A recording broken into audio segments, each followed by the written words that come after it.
Subscribe, like and share ACB. Click the bell icon for more interesting videos.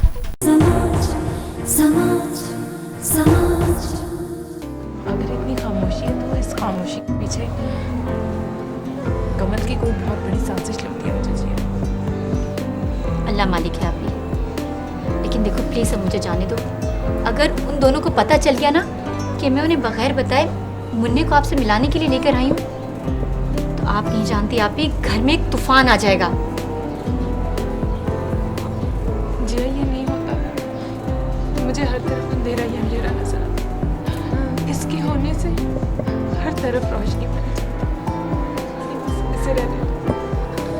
आप भी समझो। अच्छा ठीक है, जैसा आप कहती हैं, मैं मुन्ने को नहीं लेकर जाती, तो फिर मेरे जाने का भी क्या फ़ायदा। और जो मेरी सास, जिसने हुमायूं की वजह से मुझे उस घर में बर्दाश्त किया हुआ है, वो तो अपनी नाक कभी भी कटने नहीं देंगी। और रही बात हुमायूं की, जब हुमायूं को पता चलेगा कि मैं बगैर इजाज़त उनके यहाँ पर आई हूँ, तो क्या होगा। मुन्ना वो ले लेंगे, और आपको पता है ये मुन्ना कोर्ट के जरिए उन्होंने लिया है हमसे, वो वापस भी ले सकते हैं। आएंगे, मुन्ने को ले जाएंगे, मुन्ना हमें नहीं मिलेगा। और मेरा क्या होगा, बिला वजह मुझे भी तलाक। नहीं जी, अब बखुदा नहीं, मैं तुम्हारा घर नहीं उतारना चाहती। तुम ले जाओ फैजी, तुम ले जाओ। आप भी, मैं कोई ना कोई ऐसी तदबीर निकाल के मुन्ने को आपसे मिलवा दिया करूँगी। शक्ल देखना तो दूर की बात है, आपसे तो बात भी नहीं हो पाती। अब इतने भी गई गुजरे नहीं है। नहीं भाभी, ऐसी कोई बात नहीं। दरअसल मैं आप लोगों से इसलिए मिलने नहीं आया क्योंकि मैं जानता हूँ कि आप लोगों से नाराज हैं, और अगर मैं माफ़ी मांगने आता तो आप दोनों बहुत गुस्सा होती। गलती मेरी है, तुम्हारी, आंटी की, इस घर और अपने मरहूम शौहर की मोहब्बत में मैं इस तरह गिरफ्तार हो गई थी कि भूल गई थी कि तुम मेरे देवर हो। भाई नहीं, अगर शिराज होता तो उसकी हिम्मत भी नहीं होती कि हमारे मुकाबले में ऐसी लड़की को उठा लाता जो। भाभी जिया बहुत अच्छी लड़की है, और वैसे भी आपकी टेंशन तो सारी सबा भाभी से है। आप मत समझिए कि वो सबा भाभी की बहन है। मेरा सिर्फ तो इतना है कि मैं ये भूल सकती हूँ, लेकिन जिया मुझे कभी भुलाने नहीं देगी कि वो मेरी सौतन की बहन है, और आज उसे साबित कर दिया। क्या मतलब? पहला तमाचा मार कर गई है मेरे मुंह पर, और पहली ज़रब लगा कर गई है तुम्हारे एतबार पर। मैं कुछ समझा नहीं भाभी। जिया ने जब तुमसे जाने के लिए पूछा, और यकीनन पूछा होगा, तब उसने तुम्हें ये नहीं बताया कि मुझसे कितनी बदतमीजी करके बैठी है। कहाँ जाने के लिए पूछा? वो कहीं गई है क्या? लो, तुमसे पूछकर भी नहीं गई, फिर तो उसने और भी बुरा किया। हुआ क्या है भाभी, बताइए तो सही। बच्चे को कहीं ले जा रही थी, तो मैंने कहा, बेशक सख्ती में कहा, मगर मैं तो उसे सिर्फ समझाना चाह रही थी कि मुझसे नहीं तो कम से कम आंटी से पूछकर बाहर जाए। तो कहने लगी कि तुम कौन होती हो मुझे टोकने वाली, मुझे नसीहतें देने वाली।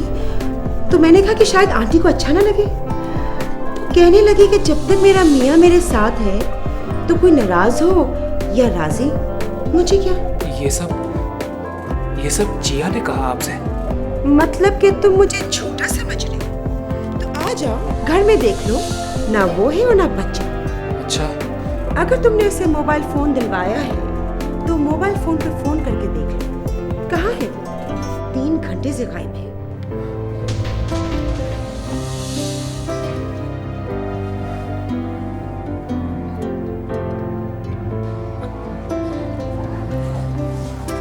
ये फोन रखो, जब भी मेरा दिल करेगा तुमसे बात करने के लिए मैं तुम्हें कॉल कर दिया करूँगी। जिया मुझे एक दफ़ा तो और प्यार कर ले। अभी मुझे बहुत देर हो रही है, प्लीज मुझे जाने दो। तुम फिक्र नहीं करो, तुम्हारा मुन्ना तुमसे बिछड़ा नहीं है। मुझे जब भी मौका मिलेगा मैं मिलाने ले आया करूंगी। जी साहब।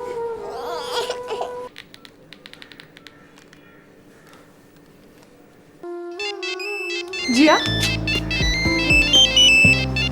हुमायूं,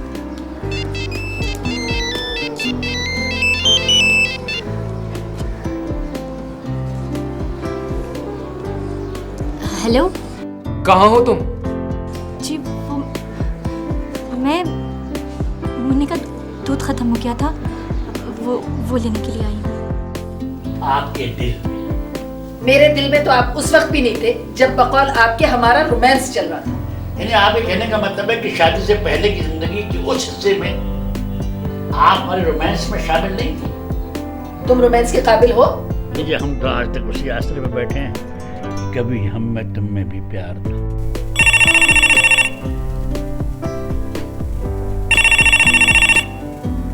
उठो, वो फोन उठा के दे दो। हालांकि मैं इस वक्त बहुत गुस्से में हूँ, लेकिन आपको फोन इसलिए उठा के दे रहा हूँ कि मुझे मालूम है कि आप बकिया गुफ्तगू फोन सुनने के बाद करेंगे। आपसे होगी गुफ्तगू अपनी कल किसी वक्त शाम से करें। इधर लाइए भाई, छोड़े। हेलो, क्या हाल है? मुबारक हो मम्मी, मैंने पानी की सतह पर पहला पत्थर फेंक दिया है। अच्छा, क्या हुआ? बाद में बताऊंगी। पहले आप ये बताइए कि अंकल डुरेद ने अमेरिका से शिराज के लिए जो जॉब की ऑफर दी थी उसका क्या हुआ? अरे जॉब कहाँ, वो तो सारा कारोबार उसके हैंडओवर करना चाहते हैं, मगर ये लड़का दिमाग खराब हो गया इसका, अपने मुस्तकबिल की कोई फिक्र नहीं उसे। ये सब छोड़ें, पहले मुझे ये बताइए कि अंकल का बिजनेस संभालने का ऑफर अब तक बरकरार है? हाँ, मगर क्यों? आया है मेरे जहन में एक ब्रिलियंट आइडिया। कैसा आइडिया? मिलने पर आपको बताऊंगी। कल आऊंगी ना आपके पास? हाँ हाँ ठीक है, लेकिन बेटा वो पहला थप्पड़ मियाँ को बीवी के खिलाफ कर दिया है और सास को बहू के। मियाँ घर आके डांटेगा और सास गुस्से में भरी इंतजार कर रही है।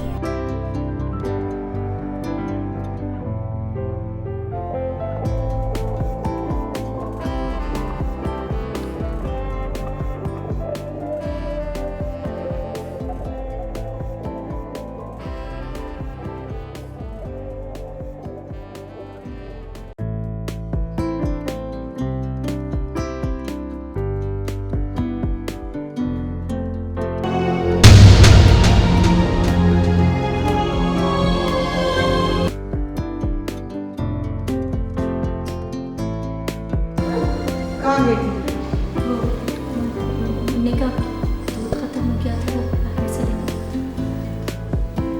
4 घंटे में तुम दूध लेने गई थी? इस घर को तुमने समझा क्या हुआ है? अपने घर जैसा घटिया घर समझा हुआ है, जहाँ 2-2 रुपए के सौदे के लिए औरतें खुद बाहर जाती है। सच बताओ तुम इस बच्चे को लेकर कहाँ गई? मैं घर गई थी। ओह, ये बात है। इतने रोज से तुम इतने बड़े शानदार घर में नहीं, और आज अचानक तुम्हें अपने घटिया पुराने गंदे वो सीधा घर की याद आ गई है। मानो जल्दी आओ। याद रखो, तुम उस वक्त तक इस घर में हो जब तक कि मेरे बेटे को तुमसे दिलचस्पी है, और तुमने अगर घर से कदम बाहर निकाला ना तो हमसे बुरा कोई नहीं होगा। ले जाओ इस बच्चे को और जाके डेटोल से नहलाओ। मैं नहला देती हूँ। नहीं, काम का शौक है तो ठीक है, आज से सारे घर की सफाई तुम करोगी, झाड़ू पोछा तुम करोगी, और किचन का सारा काम तुम करोगी। समझ गई हो?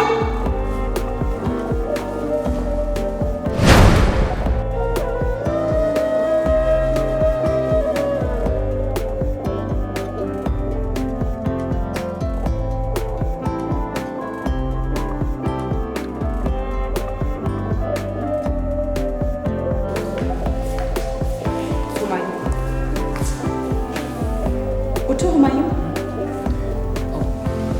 गुड मॉर्निंग भाभी। Good morning. दोपहर हो गई, तुम अपने कमरे में क्यों नहीं सोए? बस वो जरा रात को यहाँ पे बैठा तो आंख लग गई। अरे तुम्हें तो बुखार हुआ है। नहीं, वो रात को देर से सोया हूँ ना, इसीलिए ऐसा लग रहा है। तुमने बताया नहीं कि तुम अपने कमरे में क्यों नहीं सोए? वहाँ भी कौन सा नींद आ जाती। तुम्हारे लहजे से लगता है कि तुम्हें पता चल गया है। क्या? वही जो मैंने तुम्हें बताया था, वो सच है ना?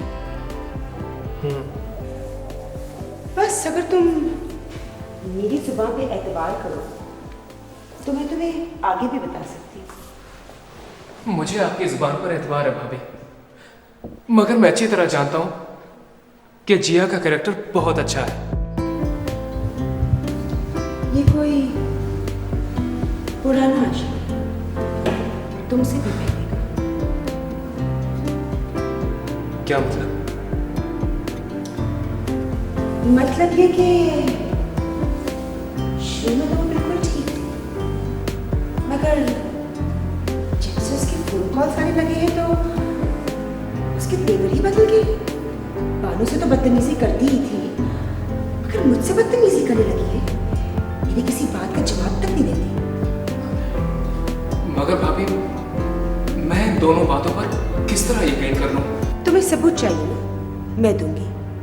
मुझे तो लगता है कि तुम्हें नींद की गोलियां देके सुला देती है ताकि सारी सारी रात फोन पे बात कर सके। एक दफा तो मैंने उसको रात के 2:30 बजे फोन पे बात करते हुए पकड़ा है, और फिर दूसरी दफा 5 बजे। मगर वो यूं मेरे एतबार को ठेस नहीं पहुंचा सकती भाभी। अब मैं सबूत लाके ही तुमसे बात करूंगी।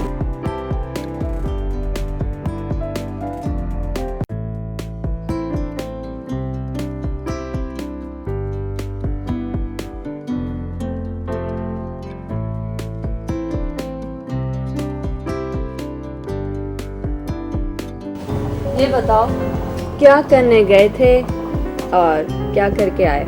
मेरी जान, मैं मच्छरों पे रिसर्च करने गया था और पीएचडी करके आया हूँ मच्छरों की नफ्सियात पर। छोड़ो इन फजूल बातों को।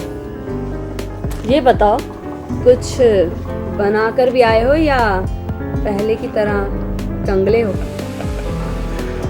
अगर मैं पहले की तरह कंगला होता तो क्या तुम मुझे लिफ्ट कराती?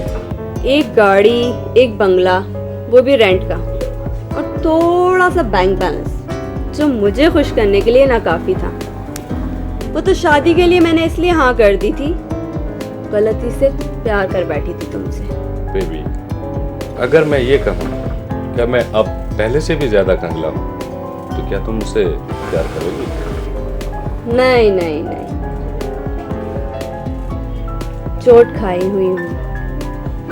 पहले दिल से प्यार किया था, लेकिन अब